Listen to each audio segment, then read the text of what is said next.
আসি, বলে সে দৌড়ে গিয়ে আর একবার চান করে এসে শিবকে ছুলো। মানে কুষ্ঠরোগীকে? হ্যাঁ, বললেন পার্বতী দেখলে এর মুক্তি হলো।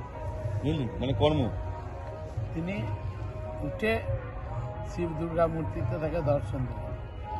এই হলো কুম্ভের মাহাত্ম্য। কুম্ভে স্নান করার সময় মনে করতে হয় আমি পূর্ব জন্মার্জিত যত পাপ করেছি হে শিব শঙ্কর তোমার চরণে দিলাম, তুমি আমাকে মুক্ত করো, পাপ মুক্ত করো, সমস্ত পাপ রাশি থেকে সে মুক্ত হয়।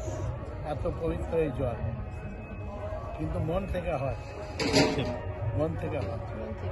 ছোট ছোট বাচ্চারা যারা স্নান করছে তাদের সৌভাগ্য এই অল্প বয়সেই তারা কুম্ভ স্নান করবে, কুম্ভের জল নেবে।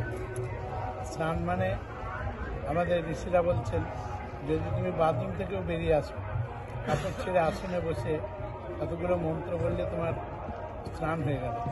আচ্ছা। আপহিষ্ঠা ময় ভুয়ো স্থান উর্জিয়ে দধা কোনো মহেরানায় চক্ষস, একবার জল ছিটে নেবে। ওম যৌব শিবতম রসস্তস্য ভাজয়তে হন কুশতীব মাতর, আর একবার স্নান। ওম তস্মা অরঙ্গমাম ভোজস্ব খায় জিন্নথ আপ জনয়থাচন, আর একবার স্নান। ওম সর্বে ভবন্তু সুখিন সর্বে সন্তু নিরাময় সর্বে ভদ্রাণি পশ্যন্তু মা কষ্টি দুঃখ ভাগ হবে। ওম শান্তি, ওম শান্তি, ওম শান্তি, আর একবার চলছে। মানে সকলের রোগ মুক্ত হোক, সকলের ভালো হোক, আমি যেন সকলের মঙ্গল দেখি। এই কথাটাও কিন্তু পবিত্র হওয়ার একটা জায়গা। এটাও স্নান করা, এটাও স্নান। চরম পবিত্র না হলে সেই কথাটা বলতে পারে।